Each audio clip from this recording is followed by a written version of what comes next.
Hello students, today we are going to start with the next unit, that is unit 15, polymers. In this we are going to focus on the classification part and the monomers from which the polymers are being formed, because in CBSE board exam generally the questions are being asked directly, name the monomers and what is the criteria of their classification. Like this type of questions are generally asked. So let's start with the chapter. Polymers, it is made up of two words, poly and mer. Poly means many and mer means units. So polymers, they are made up of many units. Polymer, it is a macromolecule. They are the macromolecules, or you can say large sized molecules having high molecular mass.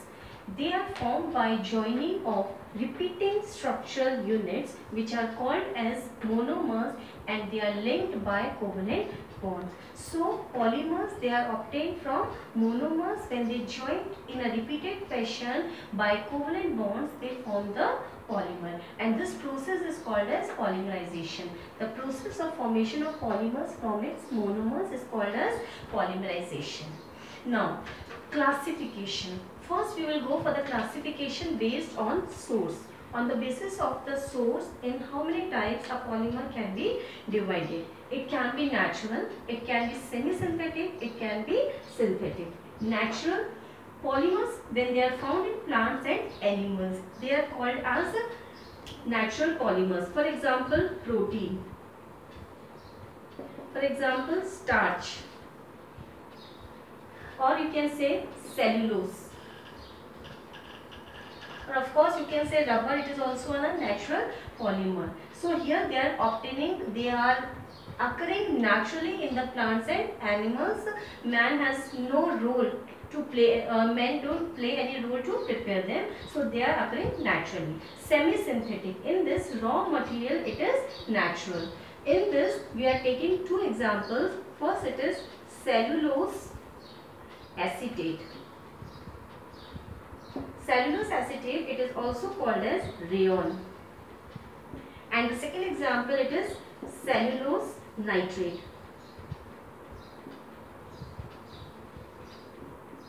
So two examples are coming in this semi-synthetic, where the raw material it is natural and then it is processed in the factories. Third one is synthetic, that is completely man-made. They are prepared in the factories. In this, various examples you can take, suppose polythene, or synthetic rubber like Buna S, or you can take other example, that is fibers, nylon 6,6. So these are the various types of polymers based on the source. Now let's move on to the second type of classification based on structure. On the basis of the structure, the polymers can be of three types: linear, branched, or cross-linked. Cross-linked, they are also called as network. In case of linear, there are long and straight chains. There are the long and straight chains of the polymers. And if you want to write the examples, we can say first one is HDP, high density polythene. Second example we can take polyvinyl chloride.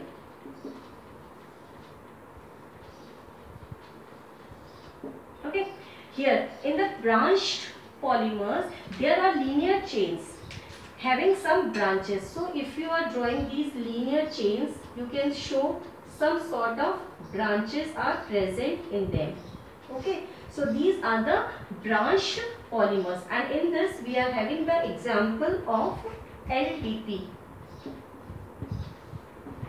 low density polythene. Students, once this question was asked in the CBSE exam, differentiate between high density polythene and low density polythene on the basis of its structure. So HDP, they are linear polymers, and LDP, they are the branch shaped polymers. Okay, now let's move on to the next one, cross-linked or the network. Here there are strong covalent bonds are present between the linear chains. Here they can be attached, these chains, these linear chains, they are having the cross links present. So they are bound by covalent bonds, and generally they are present in the bifunctional or trifunctional monomers. Here the example you can take bakelite.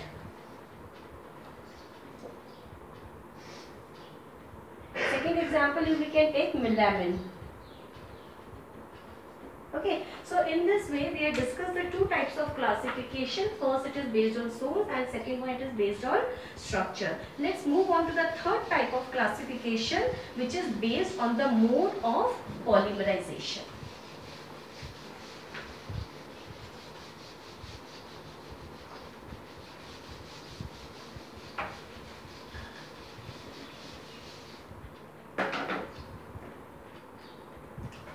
Third one, classification based on mode of polymerization.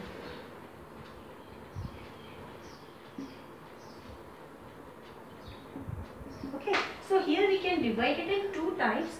The first one, it is addition.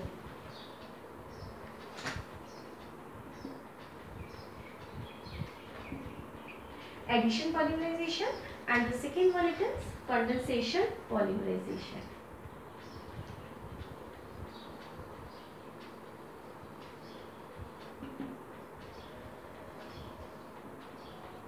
Okay, let's differentiate between these two types of polymerization processes. In addition polymerization, the polymers are obtained. So I just write addition polymers are formed by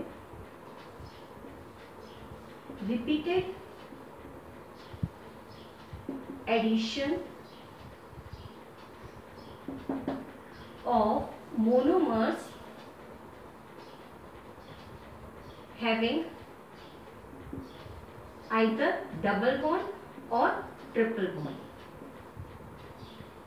Okay, so addition polymers, they are formed by repeated addition of monomers having double bond or triple bond. And here, if we are going to write the meaning of condensation polymerization reaction, the condensation polymers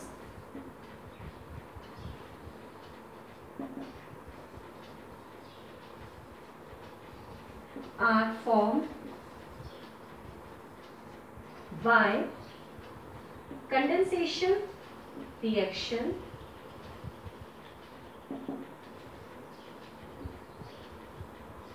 between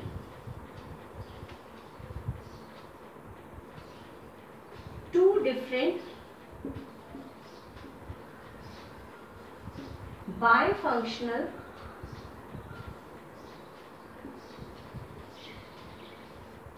or trifunctional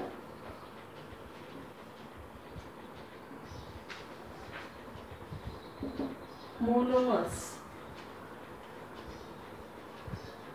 Okay, so what we have written, condensation polymers are formed by condensation reaction between two different bifunctional or trifunctional monomers. Okay, and here the second important point, elimination.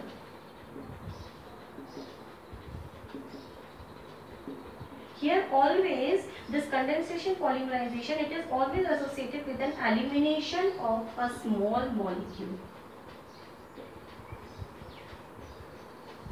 Like H2O or NH3 or HCl or alcohol. So a small molecule always eliminated. Here no such elimination. Okay, so here what is the condition required? Here the monomers should be unsaturated, they should have double bond or triple bond, and there in condensation polymers the monomers should be either bifunctional or trifunctional. Here we can divide it again in two types, either homopolymer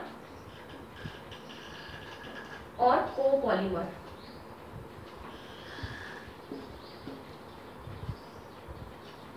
Homopolymer means single monomeric units. That means only one type of monomer is present, and copolymer, two different monomers will be present. Okay, we will take one example for all the three so that we can make the terms clear. First, homopolymer. Here I am taking an example of ethene. Suppose CH2 double bond CH2. Okay, N molecules of ethene, when they undergoes polymerization, N molecules of ethene, when they undergoes polymerization, they forms polythene. Okay, so here students, what you will do, how you will draw the structure of polymer, convert the double bond into the single bond, and wherever it is single bond, we will convert it into double bond. I will let you know when the example will come. So here one valency, when this bond breaks, one valency per carbon atom gets free. So we are showing it by these bonds, and the name of this one, it is polythene. Okay, now here only one type of monomer is used. So this is an example of homopolymer, and that too it is addition polymers because it is an unsaturated monomer. Now if I take another example,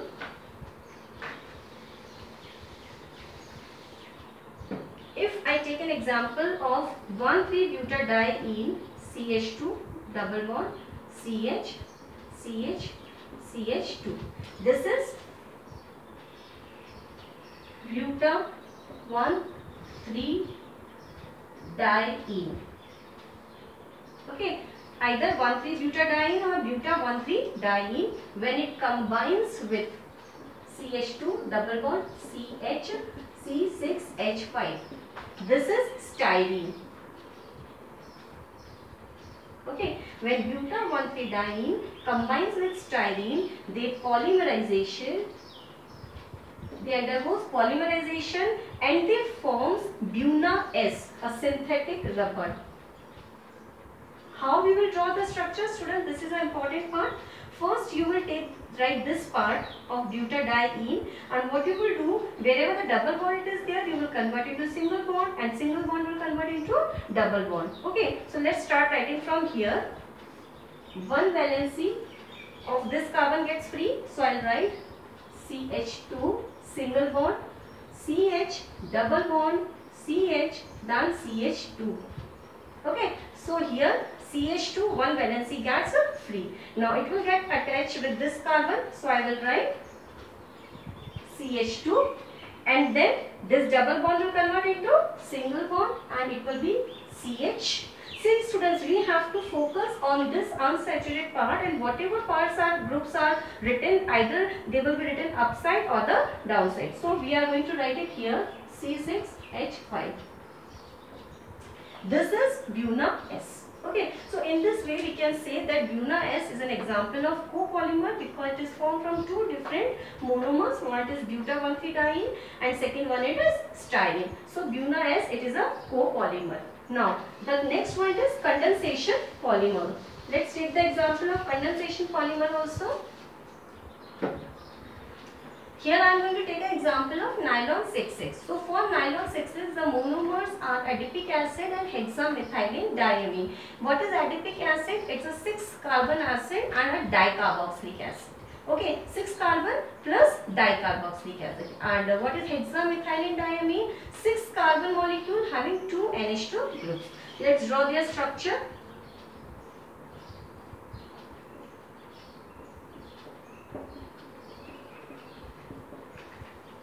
CH2, 4 and COH and COH. So 4, 5, 6. 6 carbon, 2 COH groups are there. So dicarboxylic acid, and the name of this compound is adipic acid. Okay, now this adipic acid when combines with hexamethylene diamine,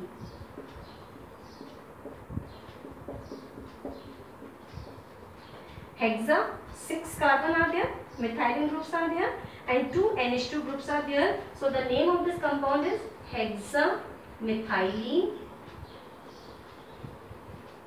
diamine. Okay, now when it combines, it's going to form nylon 6,6. Now let's write the structure, how it will react. 1 OH from here and H from NH2. they will combine and a molecule of water will comes out. Similarly, this COH, from here also OH combines with the next hexamethylene diamine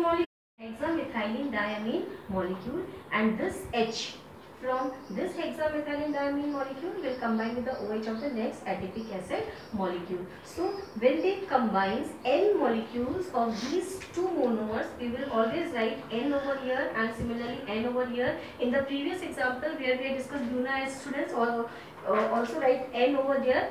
We had not written, but write it there. N molecules of adipic acid and molecules of hexamethyldiamine, whenever they undergoes polymerization, they are going to polymerize and they will show an example of condensation polymerization, where this OH is going to combine with H and this OH as we discussed. Now let's write the structure here.